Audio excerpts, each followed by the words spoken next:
यह है class 8th English new gems Ratna Sagar chapter Ranji's wonderful bat workbook solution. यानी इस वीडियो में हम वर्कबुक का सॉल्यूशन करने वाले हैं। अगर आपको कोर्स बुक का सॉल्यूशन देखना है तो उसका लिंक भी आपको इस वीडियो के डिस्क्रिप्शन में मिलेगा, या आपको चैप्टर का एक्सप्लेनेशन देखना है तो वो भी इस वीडियो के डिस्क्रिप्शन में आपको सभी का लिंक मिल जाएगा। तो इसमें हम करेंगे वर्कबुक का सॉल्यूशन।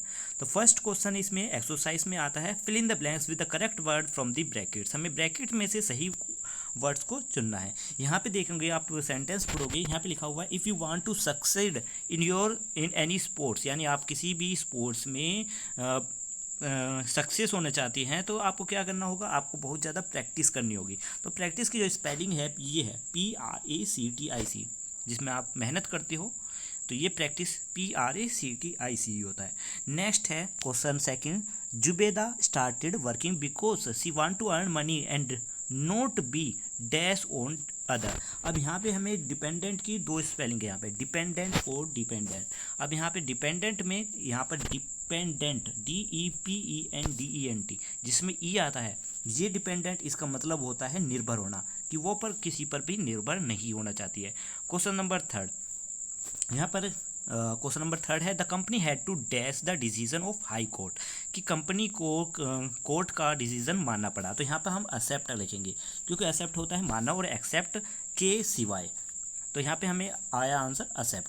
नेक्स्ट है question number four, the good dash policies of the government help the country during recession. अब यहाँ पर हम जो है इकोनॉमिक लिखेंगे, ना कि इकोनॉमिकल, ठीक है। नेक्स्ट है question number five, the curry that Rashi made dash the rice perfectly complements. यहाँ पे COMPLEMENTS, ये स्पेलिंग सही है कॉम्प्लीमेंट्स की। नेक्स्ट है question number six, are you sure you want to dash with the experiment. यहाँ पर एक प्रीसीड है और एक है प्रोसीड। तो प्रोसीड मतलब हमें जो हमने एक्सपेरिमेंट किया है उसको आगे बढ़ाना चाहते हैं, प्रोसीड। और प्रीसीड मतलब होता है, प्री मतलब होता है पीछे, तो यहाँ पे प्रोसीड फिल करना है।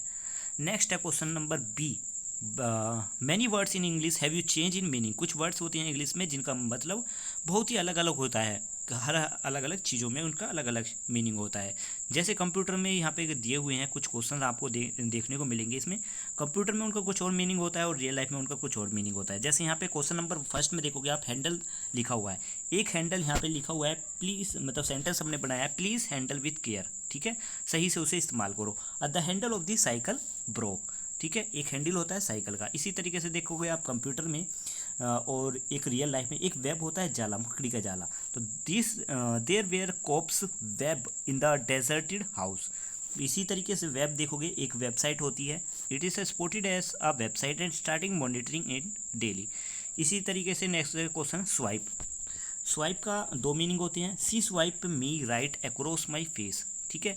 और नेक्स्ट है someone swipe one of his books, ये दो मीनिंग हो गए इसके स्वाइप के। इसी तरीके से पिन आप देखोगे, एक पिन होती है नुकीली, ठीक है, एक पिन जो नुकीली होती है और धागा सुनने के लिए, कपड़े सिलने के लिए यूज़ होता है, तो या फिर और बहुत सी चीज़ों में यूज़ होता है।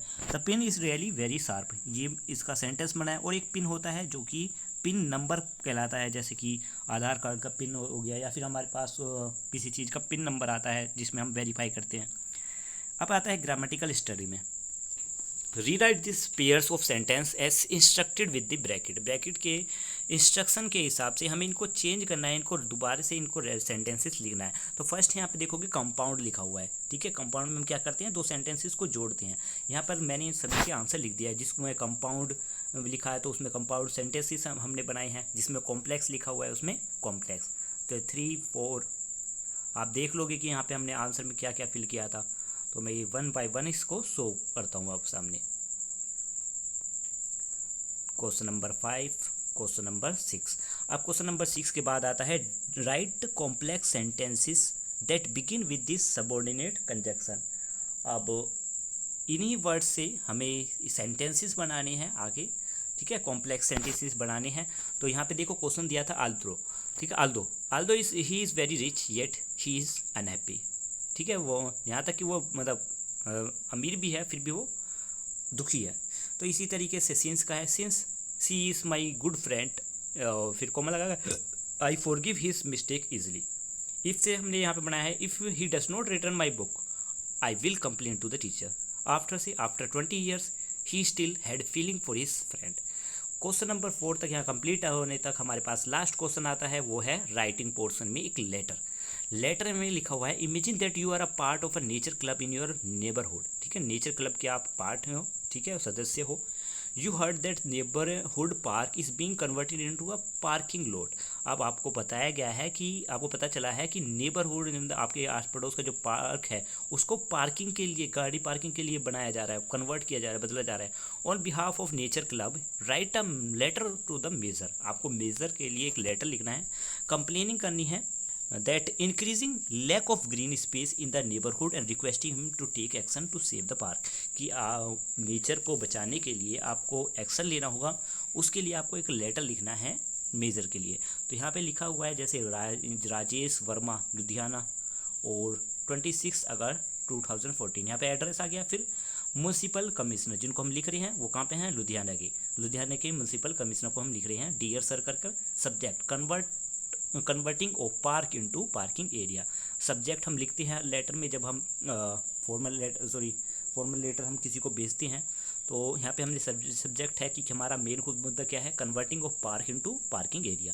फिर हम यहाँ पर अपने लेटर को स्टार्ट करते हैं। लेटर में लिखा है, we are the member of the nature club are deeply concerned at the news of conversion of neighbourhood Ruhani park into a parking area due to lack of parking space. This park play a vital role in contracting the damaging effect of pollution. This park is also as inspiring and a pleasant place to improving physical and mentally well-being for today's sedimentary society that is more vulnerable to the stress, mental health issue and obesity that before.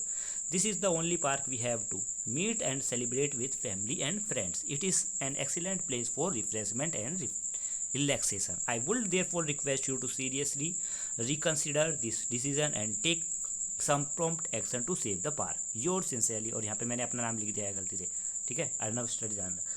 और यहाँ पे आपको वही address लिखना है, sorry नाम वही लिखना है जिसका आप लेटर लिख रहे हो, या फिर आप अपने नाम से लिखना चाहते हैं अपना नाम लिख देना। मैंने अपना ही नाम लिख दिया था इसमें। तो यहाँ पे वीडियो कंप्लीट होती है। अगर वीडियो अच्छी लगी है तो प्लीज़ लाइक करना and thank you, have a nice day, good bye.